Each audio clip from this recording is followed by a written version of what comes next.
Merci de nous suivre dans la deuxième partie de notre émission Les Jours du Seigneur. Chers téléspectateurs, chers auditeurs, depuis les décennies, l'Église catholique est toujours du côté des pauvres. Elle fait des œuvres pour aider les pauvres à pouvoir vivre dignement.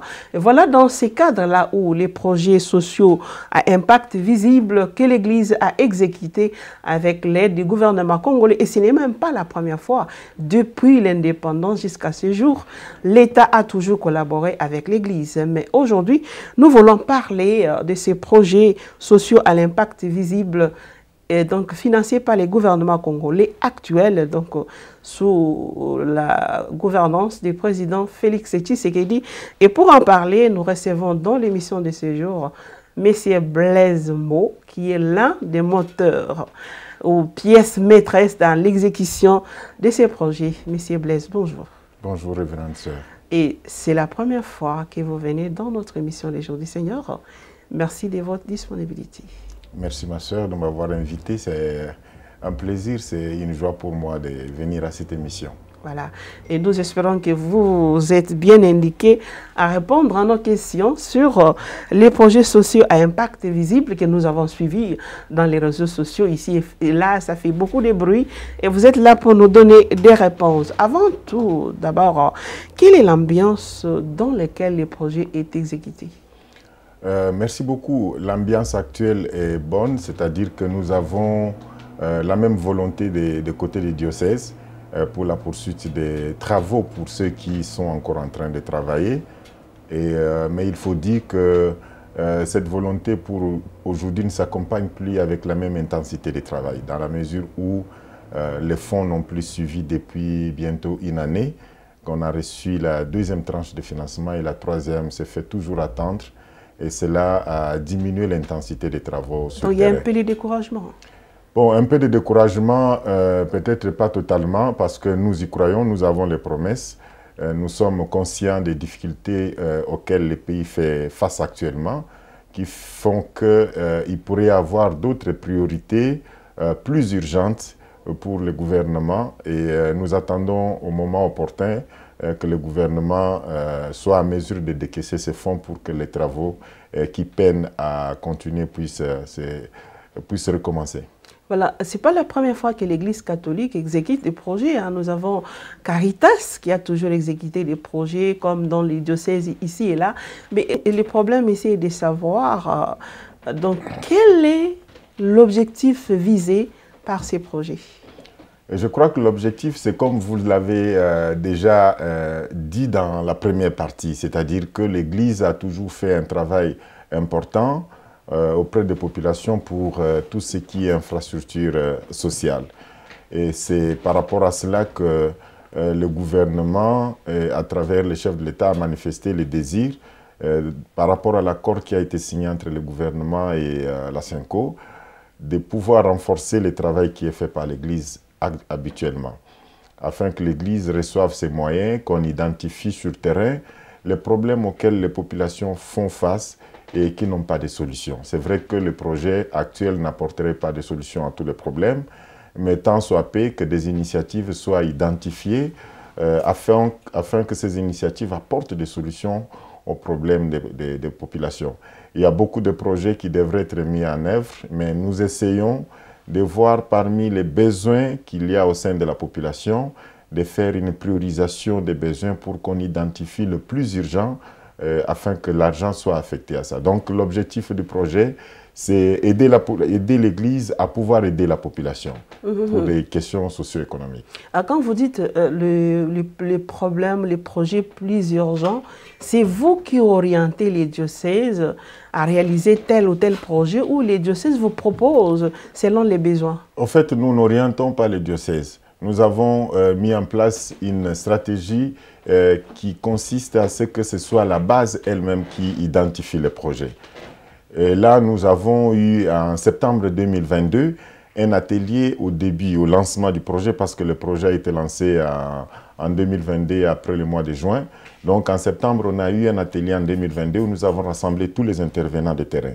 Et lors de cet atelier, justement, nous avons essayé d'identifier avec eux quels sont les problèmes qui se posent à la base et on a essayé ensemble de mettre en place un critérium qui leur permettrait à leur niveau, avec ce qu'ils font habituellement. Vous avez cité Caritas, il y a le B2M, il y a Justice et Paix, il y a toutes ces structures de l'Église. Bien entendu qu'ils les font avec la société civile, mais il y a aussi toutes les tournées pastorales des prêtres et des évêques qui aident aussi à identifier les problèmes de la population. À partir de là, les diocèses envoient 3 idées principales de projets par rapport à ce qu'ils ont identifié comme urgent. Et nous essayons avec eux de voir parmi les 3 projets quel est le plus urgent. Donc en bref, ce sont les projets qui viennent de la base. Les diocèses essayent de parler avec la population pour voir comment il faut agir en urgence et dans quel domaine. Donc vous nous confirmez que ce projet, le gouvernement congolais a financé 47 diocèses, sauf l'archidiocèse de Kinshasa. Bien entendu. Sauf, ce n'est pas que l'archidiocèse de Kinshasa a été exclu du projet. Mais l'ampleur de la ville de Kinshasa nécessite un peu plus de moyens que ce que l'on pourrait donner par CISPA. Donc pour l'instant, il y a 47 diocèses qui ont déjà commencé le travail. Donc l'archidiocèse n'a pas refusé, n'a pas commencé le projet. N'a pas commencé le projet. Et n'a pas encore reçu les fonds également. Donc pour l'instant, les 47 diocèses qui sont en train de travailler ont reçu les financements.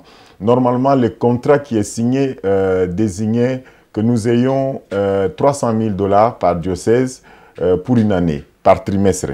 Donc cela suppose, à mon avis, qu'on a 4 trimestres. Ce que ça devrait donner, on le comprend. Donc, et c'était dit que chaque trimestre, on recevrait 300 000 pour que nous puissions finir le travail. C'est ce qui fait qu'on a reçu en septembre. Et après, une autre tranche de financement est venue en juin 2023. Donc jusque-là, vous avez 600 000 et non 1 million comme la Nous n'avons jamais reçu 600 000 $ et nous n'avons jamais reçu 1 million de dollars, comme cela a été dit dans les médias.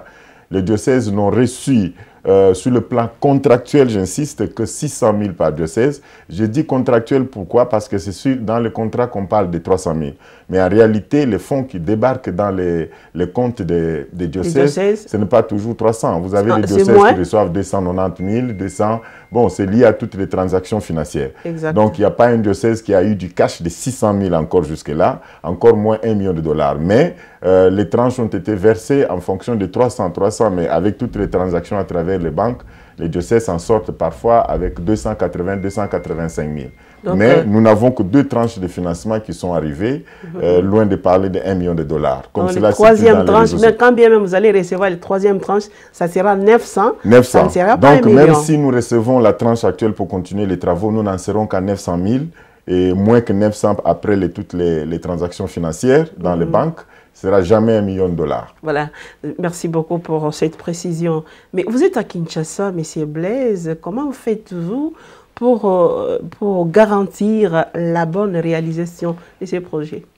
Nous faisons ce suivi de plusieurs façons. D'abord, la première façon, c'est le gouvernement a donné la possibilité que nous puissions faire la coordination de ces projets, c'est-à-dire que nous puissions avoir certains voyages quand cela est nécessaire. Il est impossible de faire des voyages à travers les 47 diocèses, mais nous y allons quand nous identifions des gaps et que nous avons besoin d'appuyer les collègues sur terrain. À ce moment, nous faisons des voyages, mais ce n'est pas systématiquement dans tous les diocèses. Ça, c'est la première façon de suivre les projets. La deuxième façon, c'est que nous organisons des réunions.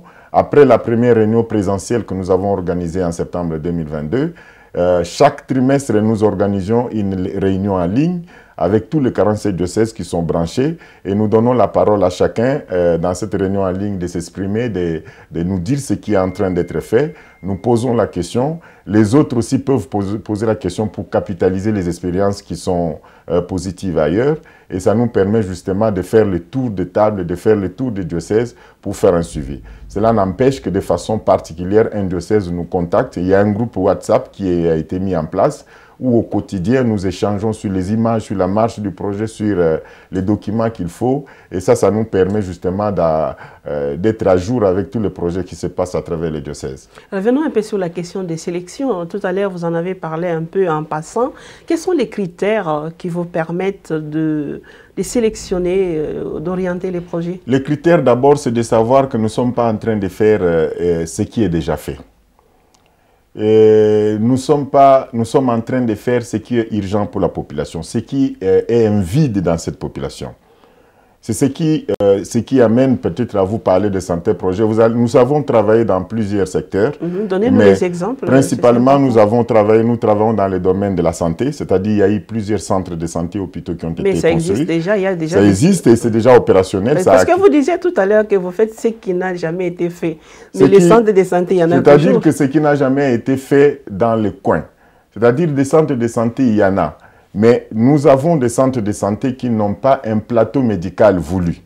Okay. C'est-à-dire que voilà, c'est-à-dire que vous pouvez avoir un centre médical quelque part, vous n'avez pas des appareils de scanner, vous n'avez pas des appareils pour faire l'échographie. Tout ça, ce sont des manques. C'est-à-dire que vous avez un centre de santé, mais le plateau médical n'est pas complet. À ce moment, nous mettons en place un centre où nous venons équiper les centres existants pour avoir un plateau existant. Même ça veut dire qu'il peut y avoir un centre où nous intervenons. Nous intervenons dans les domaines, il y a des endroits où justement il était difficile de pouvoir faire des analyses médicales.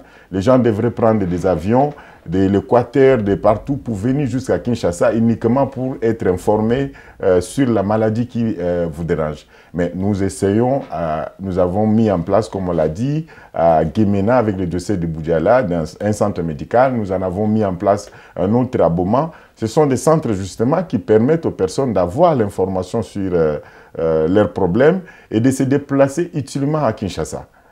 Parce donc, que déjà, si je comprends bien, les projets a été orienté selon les besoins de la population. Selon les besoins de la population. Et comme j'ai dit, il y a un problème de manque, mais il y a aussi un problème d'accessibilité. C'est-à-dire que vous avez un centre de santé qui est le plus proche pour cette population. Il est situé à plus de 100 km. Nous sommes obligés de penser mettre un centre de santé parce que la question d'accessibilité aux soins et à l'éducation sont des questions qui sont primordiales. Parce que quand vous avez des personnes de troisième âge, vous avez des femmes qui doivent accoucher, vous avez des enfants malades, vous ne pouvez pas leur demander à ces personnes malades de se déplacer à plus de 50 km pour aller voir un médecin. Déjà qu'il n'y a pas de moyens de transport. Donc, il faut raccourcir l'accessibilité, il faut ramener les services plus proches de la population. Et c'est ça qui fait que vous avez des centres qui ont été construits dans des périmètres où il y en avait déjà.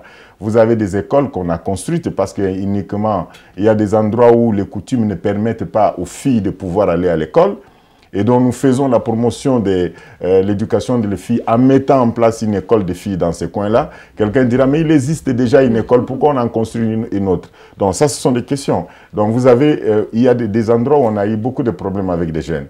Si ce ne sont pas des guerres, ce sont des rébellions. C'est le cas, par exemple, de Mbujimaï. Il y a un centre professionnel qui est mis en place et qui va accueillir beaucoup de jeunes dans plusieurs filiales. Vous savez l'histoire avec la question des Kamona et Sapoua dans le Kasaï, sans parler aussi de l'exploitation artisanale des mines, qui fait que les jeunes sont dans la déperdiction scolaire. Alors maintenant, il y a des jeunes qui ont dépassé l'âge de la scolarité et ce sont seulement la possibilité de les former dans les métiers qui peut les récupérer. De peur que nous puissions avoir d'autres jeunes qui eux-mêmes commencent à se dessiner de leur façon et après on a la délinquance juvénile. Donc le centre est là pour récupérer les jeunes, les former au métier. Il donne la possibilité à tous les jeunes, il récupère les jeunes, mais ce n'est pas un centre qui récupère les jeunes qui sont sortis des groupes armés ou tout ça. Mais c'est des centres qui donnent la possibilité à tous les jeunes qui seraient dans des conditions comme ça d'avoir une porte qui est ouverte pour leur avenir. Vous avez le même centre, il a été fait à Butembo. Vous savez, les Nord Sud Kivu sont confrontés à certaines questions. Dans le Nord Kivu, il est important, par exemple, que les jeunes ne soient pas des désœuvrés. Il faut que ces jeunes-là trouvent de l'emploi, non seulement pour les questions socio-économiques de leur vie, mais également, ça, ce sont des projets qui ont un impact sur la protection des jeunes, mais aussi sur la sécurité, parce qu'après, ces projets font la récupération des jeunes qui peuvent être enrôlés de façon abusive dans les groupes armés. S'ils n'ont rien à faire, après, on leur propose à boire, à manger là-bas. Mais quand on met en place des projets comme ça, dans des milieux comme ceux-là, à Butembo et consort, ce sont des projets qui occupent les enfants, et ce sont des projets qui ont plusieurs objectifs au même moment, au-delà de la question socio-économique, il embrasse des questions de sécurité, des questions de protection, etc. Voilà. Nous avons vu aussi diocèse de Lissala, si je ne m'abuse pas, de Lolo, et puis ils ont acheté aussi des bateaux. Bien sûr, ça c'est parce qu'un autre volet que je n'avais pas, parce que j'étais en train de parler de volets, un autre volet important c'est l'autonomisation des familles. C'est-à-dire que la question les socio-économiques des familles, des populations dépend du revenu qu'on crée dans chaque ménage. On ne crée pas un revenu dans une population. Il faut d'abord commencer que chaque ménage ait la possibilité d'avoir un revenu. Et c'est ça justement qui finit par devenir une question, une prise en charge sociale pour tout le monde sur le plan économique. Sinon, c'est de l'abstrait. Alors donc, des projets comme ceux-là, celui dont vous parlez de Lissala, il y a une rizerie, etc.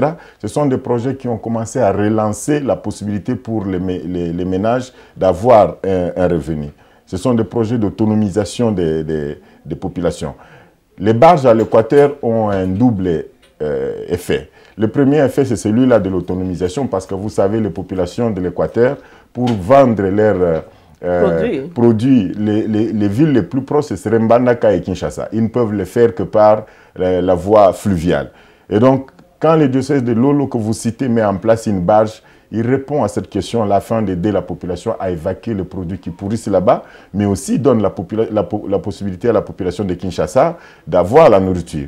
Ça, c'est le premier effet. Mais le deuxième effet, c'est la mobilité de la personne et de la population. Parce que le barge ne ramène pas seulement à manger. Mais vous avez la possibilité pour ces endroits où les avions n'atterrissent pas, que les gens qui ont besoin de voyager, pas forcément des commerçants, puissent voyager. Donc, il y a aussi de la mobilité des populations qui est envisagée dans pareil projet où on met en place des barges. Mais il y a certaines personnes qui vous accusent qu'il y a des diocèses qui ont fait des auberges, des maisons d'accueil pour encaisser l'argent. Non, mais ça, c'est autant. Vous pouvez parler des auberges, moi j'ajouterais des salles polyvalentes.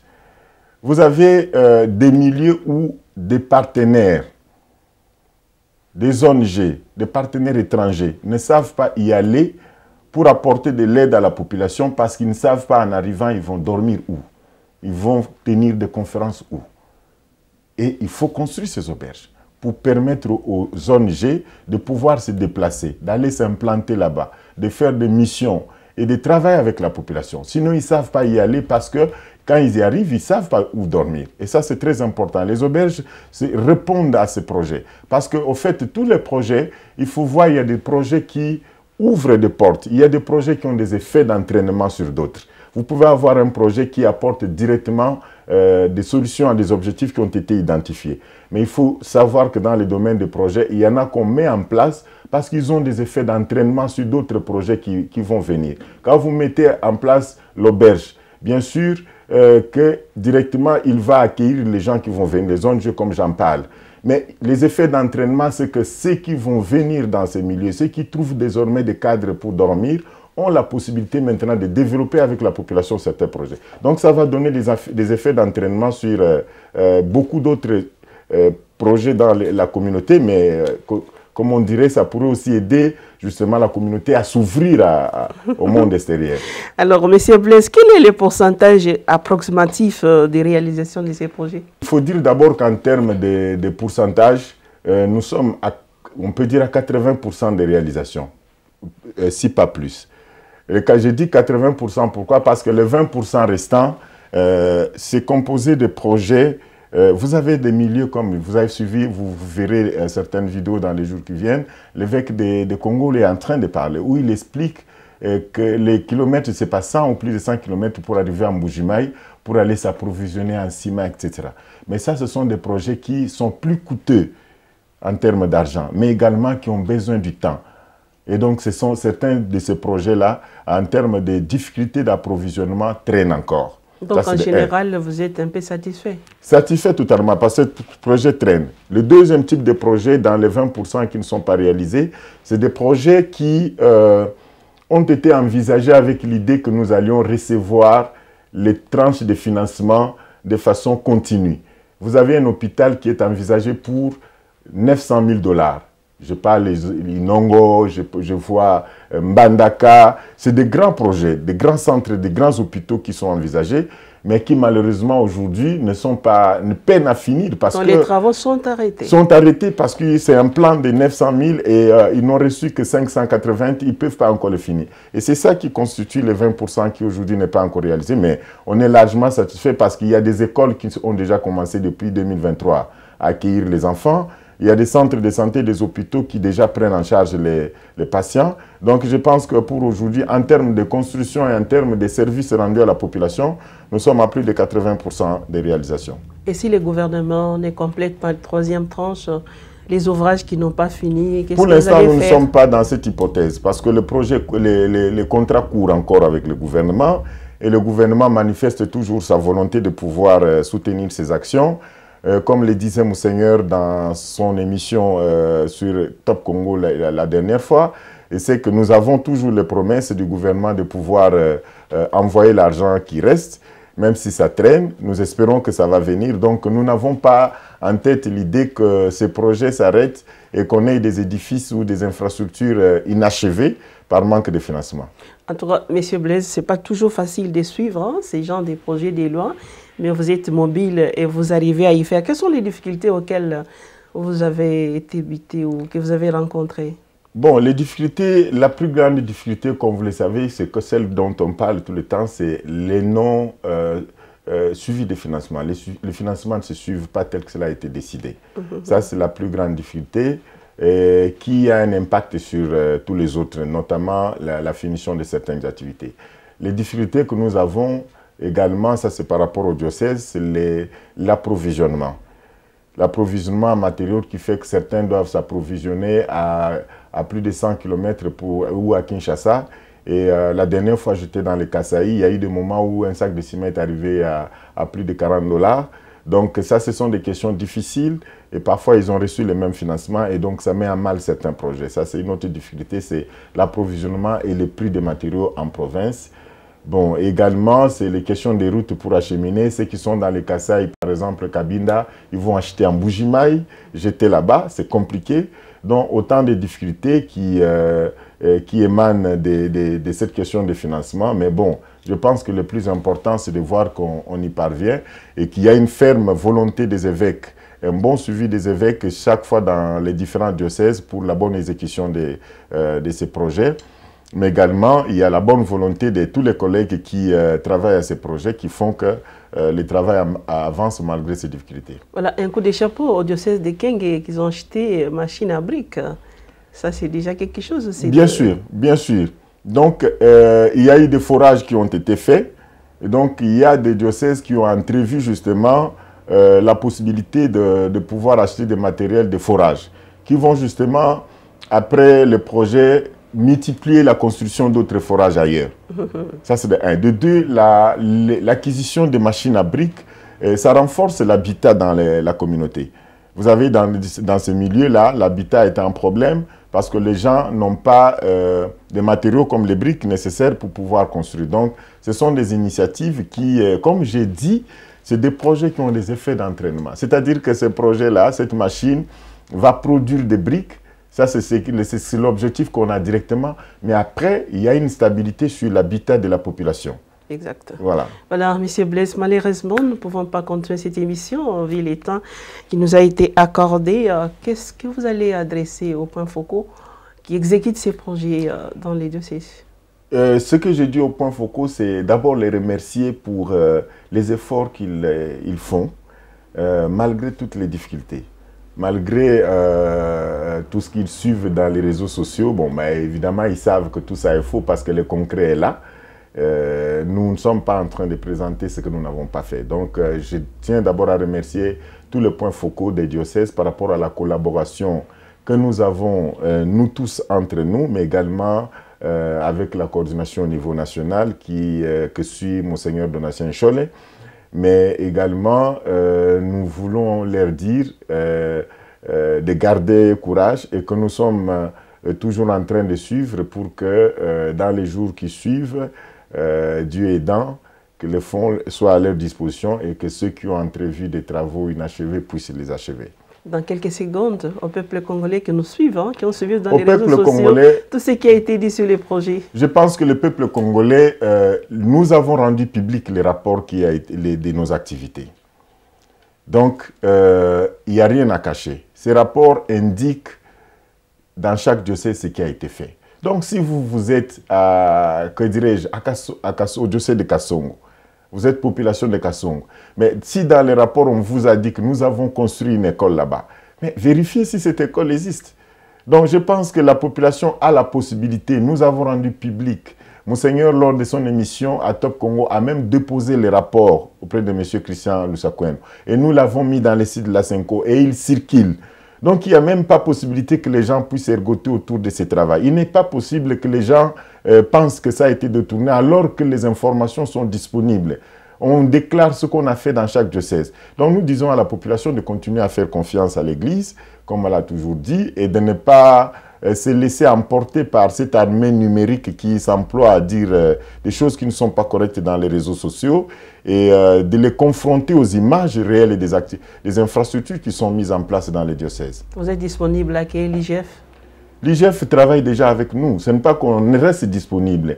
Je pense que cette question-là aussi doit être comprise parce que nous avons suivi dans les réseaux sociaux, les gens ont commencé à présenter la situation comme si la Senko était dans des difficultés par rapport au projet Impact Visible et que l'IGF était... Non, justement, la lettre que nous avons vue circuler dans les réseaux sociaux date de longtemps. Et dans cette lettre, on voit bien qu'on ne cite pas la Senko, mais on cite toutes les organisations qui ont bénéficié de l'argent du gouvernement pour pouvoir travailler pour la population, notamment la Senko également.